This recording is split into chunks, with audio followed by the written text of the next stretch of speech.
Buff Nation, what is going on, everybody? Hope you're having a wonderful day. I am David from David Talks Buffs. I am thrilled to be joined by multiple-time guest, now and collaborator with the show, 24/7 Buff Stampedes, Adam Munsterteiger. How's it going, Adam? How are you doing today? It's good. Yeah, I've just realized the last time that we chatted was when we got together in Boulder for our spring ball preview. Yes. So it's been a minute. The off season is a time to recharge usually. It's been a pretty crazy stretch for my wife and I, though. Beginning of this month, we were in Portland, then Seattle, then we were in Las Vegas, then Estes Park for a family reunion. And then most recently, we were out at Wichita for the TBT tournament. So it's been a whirlwind month. I feel like the Big 12 Media Days coming earlier in the month gets me into camp mode. I'm like ready to go. And yet you still got to wait a little bit. But fortunately, next week, they're going to start preseason camp. So we don't have to wait much longer. No, thank goodness. July is a tough month. I've done some traveling as well. I was in Vegas for Summer League. Check out the Nuggets and how they're doing. Congratulations, by the way, on your Boston Celtics getting the job done. NBA champion. Derek White, forever Buff, right there. That was Yes. a great moment, with him chipping his tooth and saying, I'd lose my whole I'd lose all my teeth if I could win a championship. And now he's on the Olympic team. So yes. That's really cool. Yes. A lot to look forward to from with the Olympics coming up here soon. But let's just go ahead and dive into it. We are so ready for fall camp to start. And I think what's interesting is when we were talking about the spring ball preview and doing that episode, we were talking about some different risers, surprisers from the spring session. Before we dive into previewing the fall, I would love for you to speak, Adam, towards any players that specifically you felt really improved throughout last semester, a riser, maybe somebody, we talked about Taj McCoy. Was he one of those guys that ended up continuing to improve like so many of us were hoping for? Yeah, I think so. And he was one of the names that Coach Prime pointed out. He was asked it was called a breakout session at Big 12 Media Days. And it was kind of this side scrum that turned into not just a scrum, but kind of a claustrophobic nightmare. I was really close to the stage there, and I couldn't really move or breathe the way I wanted to. It was a tight fit in there because Colorado really was kind of the main attraction at Big 12 Media Days. But Coach Prime was asked about the edge group, and he started going down the list, and he's like, Tajay McCoy, don't forget about him. Yes. And that's the crazy thing, and we're going to get into that throughout the show. But there are so many talented guys. It's like, what is their role going to be? Is it going to be as a backup or third string? And some of these guys, if they're third string, it's like, wow, this roster really in 2 off seasons has gotten completely rejuvenated to the point where for the first time in a really long time, the Buffs have quality depth in almost every position. And so that's a fun thing. There's some positions where you're a little bit nervous if the starter goes down, but some of them it's plug and play. That mantra of next man up is something that every player and coach preaches, and they've said it at Colorado in the past, but when they say it, you kind of thinking, no, they really don't have next man up at that position. And this is going back many years at Colorado, just not last year, but that's going to be much different this year than it was last year. In terms of guys that have made a big jump, Omarion Miller is the first name that jumps off the page and jumps into my mind to me. And we saw Brandon Reyes from the strength and conditioning staff put out some of the stats of things he's done. There was that great half against USC, and it made us all anxious to kind of see what the next chapter of his college career is. And it's going to be tough. You got 4 established receivers ahead of him, but Omarion Miller continues to do the things that you expect him to do to get better. And, the funny thing, too, is another name that comes to my mind is Jimmy Horn Jr. Yes. And I think a lot of people think they know what Jimmy Horn Jr. is. And people in the program tell me he keeps getting better quietly. very quietly. There's all this focus on the newcomers, LaJohntay Wester and Will Shepherd and Cordell Russell and some of these freshmen that have joined the mix that are going to be really good players. But Jimmy Horn Jr., if he can just eliminate the drops that he had last season in half, you're talking about a highly, highly productive power conference slot receiver.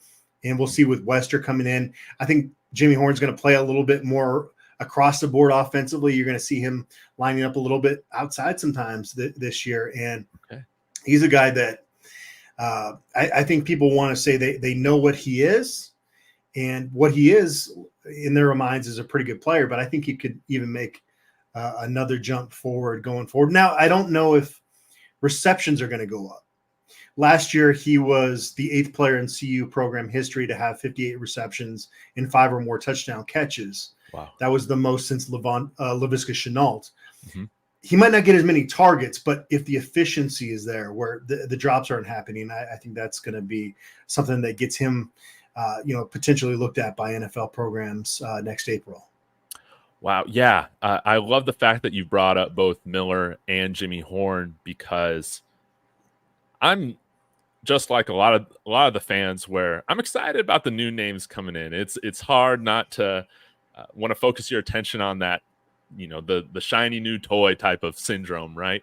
But I think if Jimmy Horn and Omari Miller, they're able to progress and maybe surprise some of us in terms of their production, in terms of expectations this year, I think that goes to show the development that's going on, like you said, with Brandon Reyes, the strength training, all of that posting the results along with increased production. I think what you do want to see, not that I'm trying to make guys choose sides or anything like that, but I think it's a really good sign for the program if we have guys that have been in-house for a year or two that are developing and winning reps, winning spots over guys that we bring in through the transfer portal. I think that another guy that has kind of surprised us in this respect has been Hank Zelinskis with the offensive line. I know that was one position that we were really interested to see how it turned out at the center position, possibly being a 3-horse race with Tyler Brown and Yakiri Walker. How has Hank Zelinskis looked to you? Do you feel like he kind of has that starting center spot under wraps right now? What's your read on it? And along the offensive line, what's your read for the rest of the positions? Yeah, I wouldn't go as far as to say under wraps, because Yakiri Walker is going to be nipping at his heels during preseason camp. This is somebody that started at UConn last year and came to Colorado to be the starting center at Colorado. Now, credit to Hank Zelinskis, for during that coaching transition from Carl Jarrell to Coach Prime, a lot of guys could have been impatient. He stuck with that and got rewarded with his patience by Colorado's new staff coming in, looking at the film, saying this is a guy we're going to keep in the program.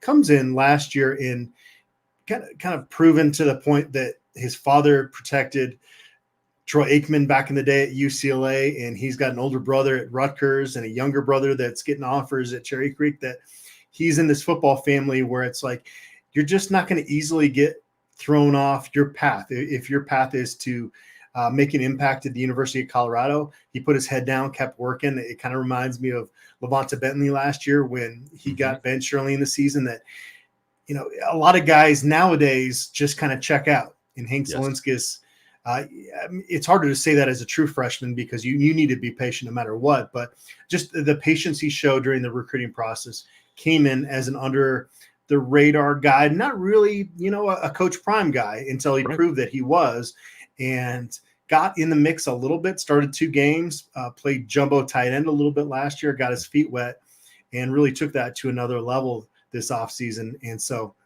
he's one of the good stories on this team. I think people are going to focus on Trevor Woods. because he played in big games before Coach Prime got as kind of the key holdover guy. But I look at Zielinski as kind of as a holdover guy.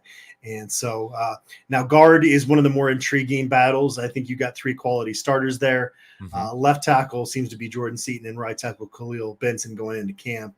And we'll see what transpires there. But the crazy thing is, David, I've done this Top Buffs countdown that we do on BuffStampede.com going back over a decade now.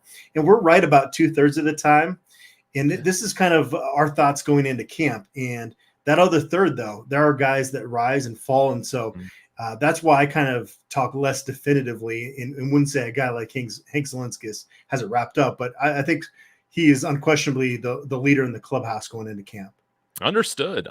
And we have Paris and Buff Snooze Weekly in the chat asking a little bit about the backup offensive lineman. And this was something that I was definitely curious to get your insight on as well.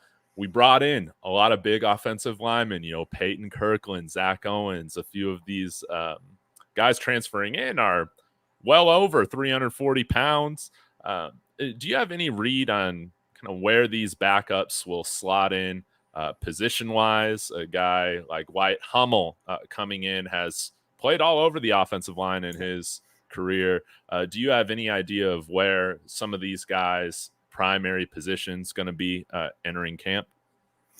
Yeah, I think Wyatt Hummel is a great name to bring up because he is kind of this not expected to start, but he has done some good things at the college level. Yeah, it was at Villanova, so not quite this level. The great thing is you're not banking on a Wyatt Hummel. It feels like those were the guys that Bill O'Boyle was bringing in last year to be starters on this offensive line. And when that didn't pan out, then it didn't work. And I shouldn't throw Wyatt Hummel into that mix, but if it doesn't work out for him, you've got some other options there, right? You mentioned Peyton Kirkland and Zach Owens, and maybe in a perfect world, it's a year from now where Kirkland and Owens are the guys that you're talking about potentially being really in the mix there. But I think center, it's pretty clear. Yakiri Walker's the backup there. I think, Kareem Harden's a guy that, that could potentially, again, we want to throw every offensive lineman that was in this program in 2023 completely under the bus and never expect anything from them. But he hung in there, and there's a reason the staff brought him back. He can play tackle or guard. Wyatt Hummel, like you mentioned, can play tackle or guard. So I think those are some of the versatile pieces there. Philip Houston, probably not going to be a starter, but that's a better quality depth piece than you had a year ago. Ethan Boyd started 5 games at Michigan State last year. So those are kind of some of the depth pieces I think that you factor in there. But you're asking me here before they start camp how that's going to shake out. I don't think anybody could tell you. I don't even think the coaches really have a firm grasp on that. So it'll be fun. There's, I think, 14 scholarship offensive linemen that are going to be on this roster for camp. And we have a pretty good feeling about 7 or 8 of them. That next group, there's a lot of wild cards in there. Yeah. And a lot of, in my opinion, a lot of physical upside. I feel like the physical archetype of offensive linemen that we've brought in, if you want to compare to a year ago and definitely 2 years ago, just the size of the offensive linemen that we're bringing in is significantly larger. And that gets me excited about what Phil Oldholt can turn these guys into. I know that there's one other name that I did want to hit on here, getting your opinion on, and that's Tyler Johnson. I think that he was one of the transfers coming in that we were most excited about in the winter portal period. We saw a lot of Tyler Brown, Justin Mayers starting at guard throughout spring last year. What's your read on Tyler Johnson right now? Would you consider both of those guard positions right now still anybody's job for the taking? Yeah. Now, Coach Prime has been clear that he likes the professional mindset. He likes guys that come in and work like professionals. And he's brought in coaches that are from the professional ranks by and large. And so they say in the NFL, your best availability or your best ability is availability, right? That's that kind of the main thing they talk about in the NFL. And so Tyler Johnson was not available in the spring, and that's why he's not talked about as much. But when you talk about that group coming in before spring ball, on paper, Tyler Johnson had you as excited as any of those guys coming in, right? Yes. So if he's healthy, then yes, he will battle Tyler Brown for a guard spot. I have a hard time believing Justin Mayers isn't going to start at guard for Colorado this year. And, maybe Tyler Johnson will battle for that spot as well. This is a good problem to have, right? Yeah.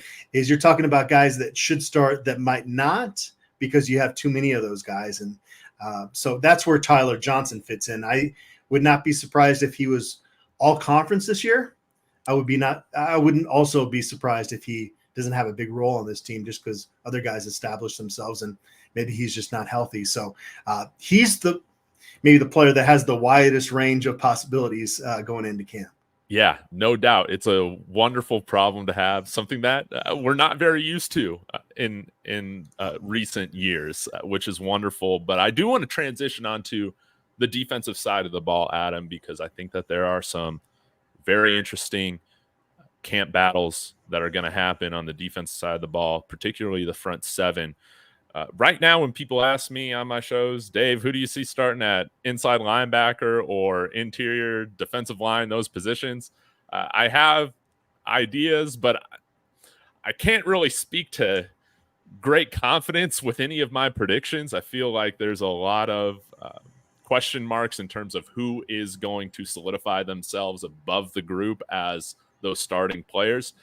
Right now, let's start with linebacker. Do you see anybody right now in this group that has an edge, or that you would favor to earn one of these starting positions? We've heard Trevor Woods compared to Brian Urlacher from Coach Prime, but I'm also somebody that I think is very bullish on somebody like Levante Bentley or Nakai Hill-Green coming in, who has shown that 3-down skill set at Charlotte. What are your thoughts on the linebacker position? I don't think you throw out that statement that Trevor Woods is looking like Brian Urlacher if you don't expect him to start at linebacker, right? So we can throw that out there. I'll be honest with you.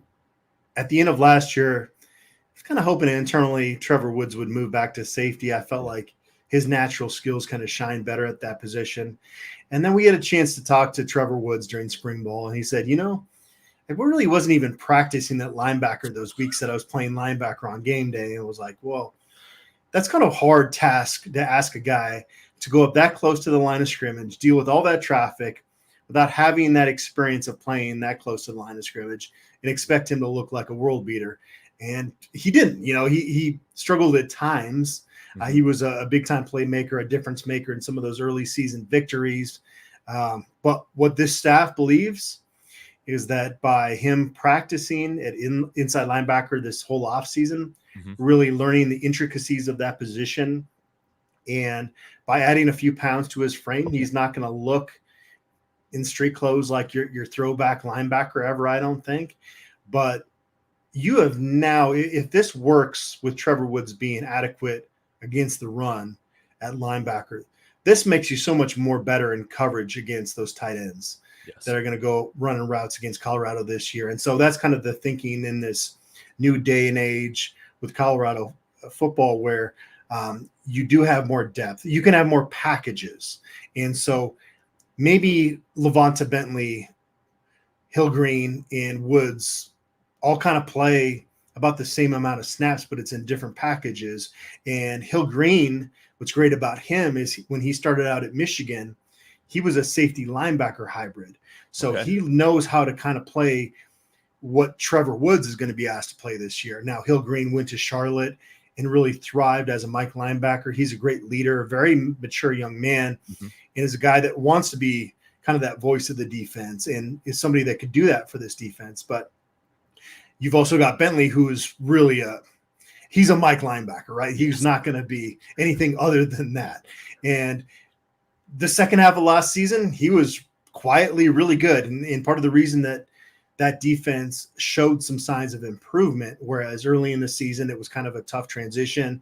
They brought in Juju Mitchell. There was kind of this musical chairs at that position. And so, again, I mentioned this earlier. I have a ton of respect for Bentley and the work ethic he showed and the improvement he showed last year. But you've got three guys right there that are going to be starting caliber guys as long as Woods really shows that improvement at the position, given a whole offseason learning that. But that you can't forget about guys like Jalen Wester that graded out so well against the run at FAU last year. Johnny Cheney Jr. was really productive at FAMU last year. And is he a starter at the Big 12 level? I don't know, maybe. But he's definitely a really high caliber backup, if not. And so you've got a little bit more depth there. Now, I want to know, David, how good is this linebacker group going to be consistently against the run? I feel very confident that Colorado's pass rush has improved a ton. I feel very confident that their defensive line depth has improved substantially. And I like the pieces at linebacker, but are they going to be top half of the Big 12 in terms of run defense? I don't know right now, to be honest with you. This is a group that's going to have to prove that. And right now I would probably say no until we see it out there on the field. I think that's totally fair. I think the one thing I think that you've spoken about, I feel very similar, is that we got a group of linebackers now that I feel like are going to be more comfortable as a whole in pass coverage. And we brought in some linebackers of larger size as well to hopefully help in that run support. Like you said, like Jalen Wester, he's somebody, smaller linebacker like Trevor Woods. He's going to be adequate and comfortable in pass coverage, but also at FAU was very good against the run. How does that transition coming up to the Big 12? We'll have to see, but I feel much better, at least, about the type of athlete that we have right now at the linebacker position. And I'm curious to see, how Trevor Woods transitions given a full offseason of training, because he's somebody that I've pretty much been sleeping on all offseason long. I don't really know what to expect, but I love how you point that out, that Coach Prime didn't have to speak about him in the way that he did at Big 12 Media Day, and that's something that we definitely need to take note of. Now, let's talk about the interior defensive line. This was probably, between this or the guard positions, our biggest position of weakness last year, in my opinion. Struggled to stop the run. Right now, who do you see as the top dogs, if any, in the interior defensive line? And then particularly, part two of this, how do you see Shane Coates being used? We've heard about him being used more so outside in his more natural position, coming over here from Dartmouth, but we've seen him lining up inside a little bit as well with some of these practice videos and whatnot. Yeah, I think Shane Coates and BJ Green are probably, and maybe you throw Rand Buell in there as well, are kind of your more interchangeable pieces in there. And so their technique is going to change on down distance and kind of the situation. And it's great that you've got guys like that are pretty versatile. I think Coates, the less time he spends more on the interior, and I think he's going to enjoy getting a little bit more freedom this year. Yeah. He was not spectacular last year, but he was better than his stat line would suggest. And so Amari McNeil, to me, is the guy in that group that quietly keeps getting better. You were asking about guys that had improved this offseason. I should have mentioned Amari McNeil. And it's just because that position, it's more of a blue-collar type deal. And so those guys you don't look to in terms of being stat stuffers. But I think Amari McNeil is going to have an impact this year on the defensive line. And then you look at the true big run stuffers in there, Torian Carter and Anquan Barnes and Tafiq Thomas. Those are guys in short yard situations. You're bringing them out there, and they're going to fill those gaps. And obviously got to throw in Chidozie Nwankwo as well as a guy that graded out really good in Houston's defense last year. Now, he wasn't an every down defensive lineman, and you're not going to ask him to again this year. You've got, 8 scholarship defensive tackles if you include BJ Green in there, who's going to kind of be both a defensive tackle and an edge guy this year. And I think all of those guys are going to play in the rotation. There's some years you have younger guys that are kind of developing. Those 8 guys are all upperclassmen. So you've asked for a big chore from a recruiting standpoint next year. kind of filling that defensive tackles group. But for this year in 2024, I really like the experience, the size, and the depth there. Now you start getting a lot of injuries there. Now all of a sudden that depth doesn't look quite as good. But again, I think every guy you could in that 8-man rotation going into camp, you could put out there and feel pretty good about them being serviceable, if not really good at the Big 12 level. I absolutely love it. Yes. Similar to the linebacker group, still a question mark in terms of how they're all going to perform, but at least I feel like we got we're not just plugging guys into positions that maybe isn't their natural position this year. We got guys that at least fit the role that's being asked for them and have some production behind them. And like you said, experience as well, older players, upperclassmen. And I just don't see us. We'll see how low we can get in terms of our rushing yards per game allowed, but I don't see it giving up. This defense giving up 175 yards again this year. I don't see it. I see a significant jump and improvement there. But let's talk about the edge room as well. Like you said, you feel very confident that the edge room has really improved. Right now, I guess BJ Green is going to be one of those main guys out there. Deion Hayes, of course, coming out from Pitt. Outside of that, who do you see right now establishing themselves in that main edge rotation? Yeah, Samuel Okunlola is somebody that was really coming into his own at the very end of his second freshman year at Pittsburgh. He came in as a 4-star recruit and played in 4 games, and then saw an increased role that second year in Pittsburgh's program, and is somebody that is going to be hard to keep off the field. We saw him running a lot with the first team defense this year. We talked about Tajay McCoy. He got some run with the first team defense this spring. This is another area where I think Vincent Dancy's biggest problem is going to be keeping all these guys satisfied, because there's a lot of talent in that room. If you're throwing BJ Green in there as well. I mean, yeah. I wrote the other day, there was just one guy on Colorado's team last year that had over 20 quarterback pressures, and that was obviously Jordan Dominic. Yep. This year, you've got 3 guys that put up huge pressure numbers last year: BJ Green, Deion Hayes, and who am I missing there? Keaton Wade. Yes, he had big pass rush numbers at Kentucky last year as well.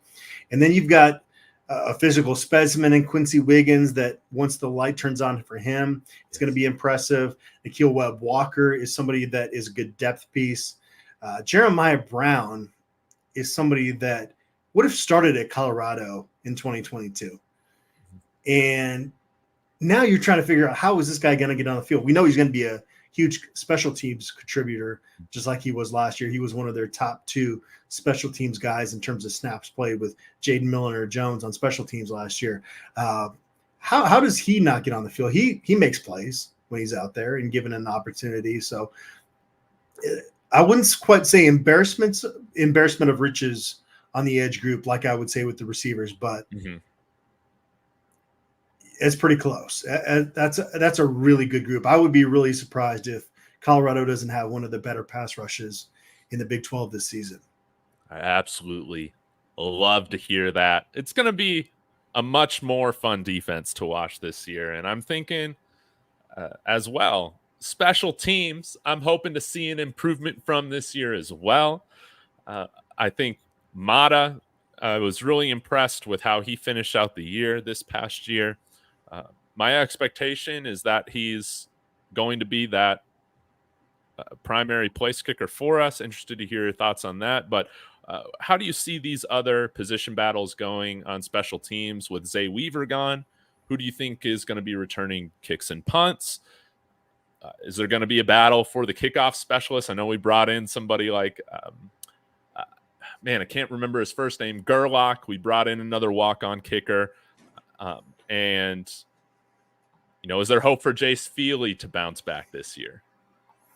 Yeah, I wish I know what was going on with Jace Feely last year, because he certainly got the leg strength to get those kickoffs out of the end zone on a consistent basis. We saw it at times where he'd get a lot of lift under the ball, but there just was not a consistency there. Yeah. And same with field goals as well. So, yeah, I would agree with you that, and we know that Coach Prime is going to put his faith in Alejandro Mata. There's no question about that. So I'm not really throwing that up for much debate. But Alexander Stoyanovich, coming in. If that leg can show itself on kickoffs, that would be a nice luxury for the special teams group to have. And we know Mark Fassett's going to be the guy at punter. And just great personality. We enjoyed chatting with Mark Fassett out at Big 12 Media Days. And it was cool that Coach Prime really values special teams the way that he does, so that you have a punter out there on the big stage. And punt returner, we know, is going to be LeJohntay Wester. He is a natural ankle breaker. He just – you see him in street clothes and go, that's not a football player. And then you see him out there on the football field and go, that's a natural football player.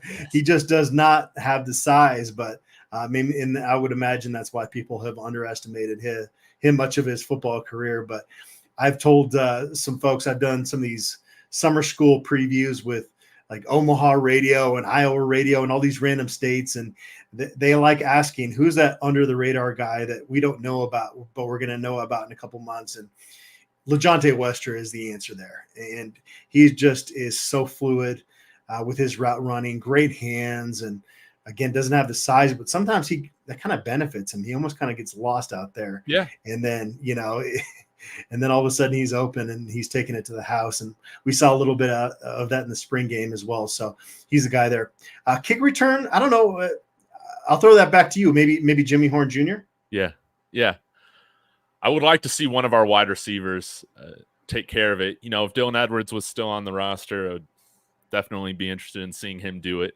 I believe he did it for us some last year, if I remember correctly. But yeah, I would love to see Jimmy still get the opportunity to play on special teams. I like that idea of having Jimmy and LeJohntay both returning.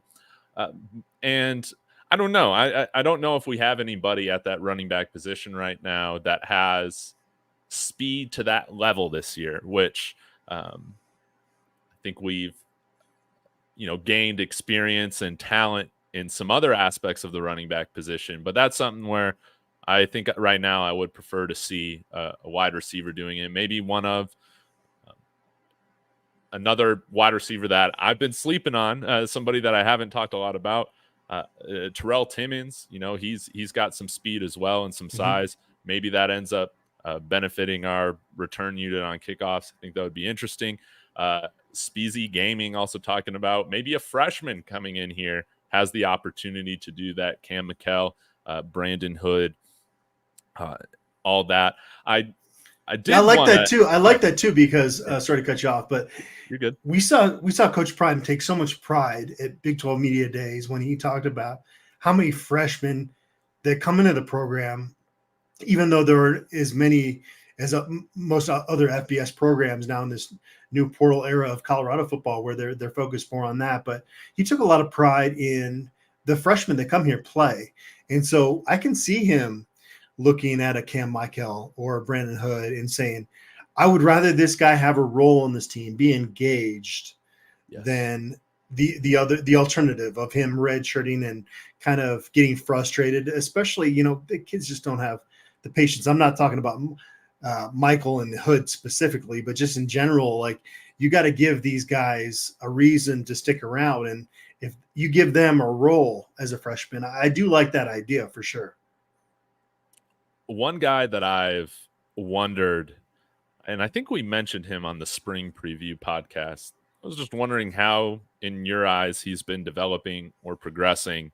That's okay if you don't have like a specific update with this player. He's not talked a lot about, but his wide receiver from modern day, Jordan Onavue, somebody that Coach Prime has highlighted in the past before. Somebody that I feel like has really good size for the position. Again, I sound like a broken record, but he was kind of a late bloomer, didn't get pretty much full-time playing time until his senior year, which probably affected his recruiting. But, he's somebody that I think you're looking at the 2022 team, so to speak. He's definitely playing. But right now, there's just so much talent at this wide receiver position. Sometimes I wonder if we're ever going to get a look at some of these guys, do you think Jordan Onavue has a chance to surprise some people and maybe find his way, working his way up the depth chart, past some people that we might not have initially anticipated? I think if you're talking about receiver, then you're going to ask for some patience from him in terms of continue to develop, be this hardworking guy that Coach Prime and his staff really like. And then at some point, it would be a great story if he's part of the rotation there. In terms of 2024, I mean, you just got to look at the talent that's in that room. And I mean, there's only so much playing time to go around. But Jordan Onavue, again, hardworking, physical, got a well put together frame. He can be a special team stud for you if he really embraces that, and that's a big part of that. And that's one of the things that gets me excited when you go beyond the upgrades in the starting position and some of these rotations of going, well, this guy's going to get probably left out of the rotation there, but he's a really good player. Again, like we were talking about, could have started in 2022, and now all of a sudden you're asking him to be a special teams contributor. If they're willing to accept that role, Colorado has a chance to have one of the better special teams units in the country. And that should hopefully lead to us winning a game or two just based on special teams. I like to think that special teams definitely has impact on the win-loss record, and that is one thing that I'm very, very excited to see the improvement from this year all across the board is with our special teams unit. I want to transition really quick, Adam, before we wrap up, talking about recruiting. I know you came in the chat yesterday. You said you're going to try the Pass Precision Julian Lewis burger over across the street from campus at the Sink tomorrow. Any thoughts or impressions on how that big official visit date went? I might have been a month and a half ago now. What's your beat on the recruitment with where CU stands right now with Julian Lewis? Yeah, actually, tomorrow in Boulder, I'm going to be meeting up with William Gardner for a new podcast, and we got to get William fed afterwards. So that's where we're heading over to the Sink. I got to take care of my guy. So with Julian Lewis, I will share what I know and what I don't know. Okay.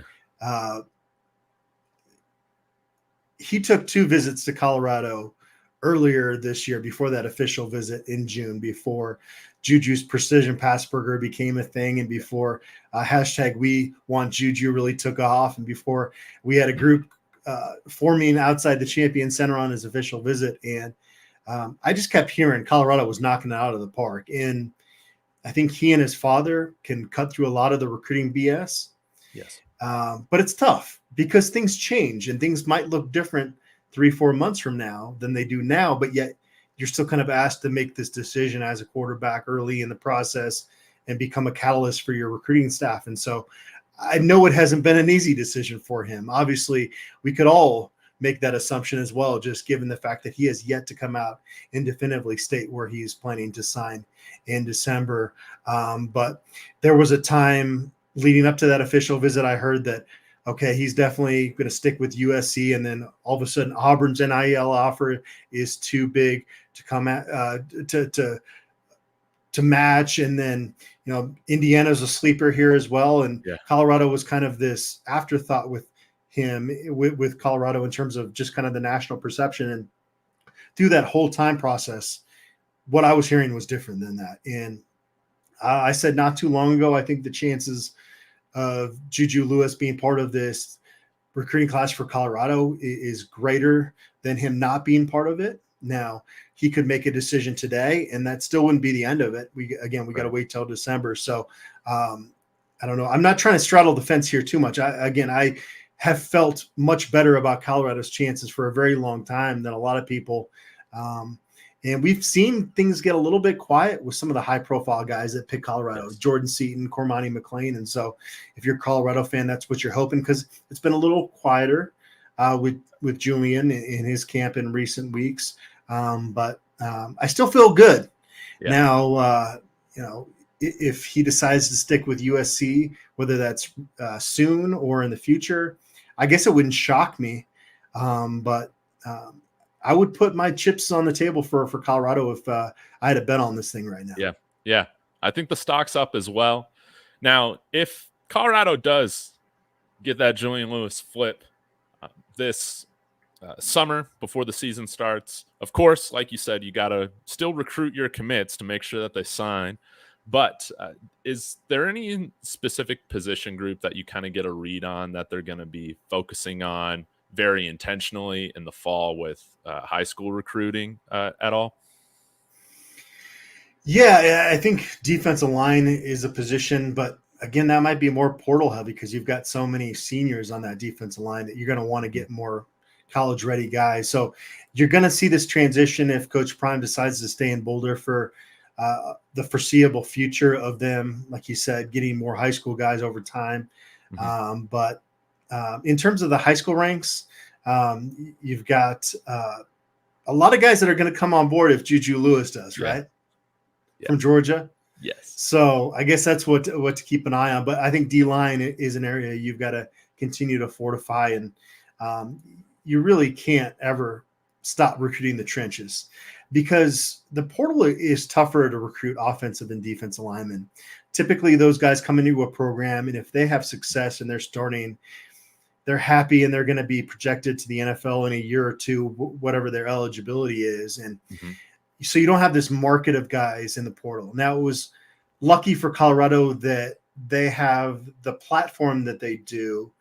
And last year was such an unmitigated disaster with the offensive line play that you had guys like Khalil Benson and Justin Mayers and Tyler Johnson go, if I could go there, I'd have all these eyeballs on me. I'm going to bet on myself. I'm going to do that.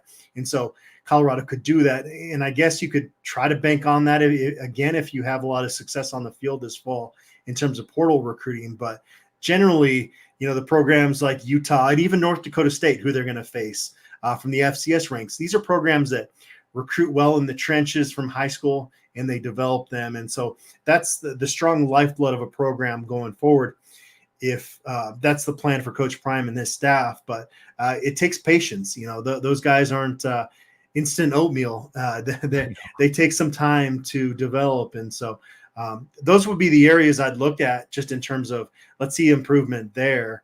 And linebacker as well. I really like Montrezl Walker. I think he's underrated on 24/7 Sports, but that would be another position you'd like to see some guys added. I don't think you're ever going to worry about defensive back play as long as Coach Prime is in Boulder. And I love, Carter Stoutmeyer and Savion Riley and some of the young guys they have on that back end. So I like some of what they have in the pipeline with those skill positions. Even running back has gotten a lot younger lately and looks like that could be a pretty good group going forward.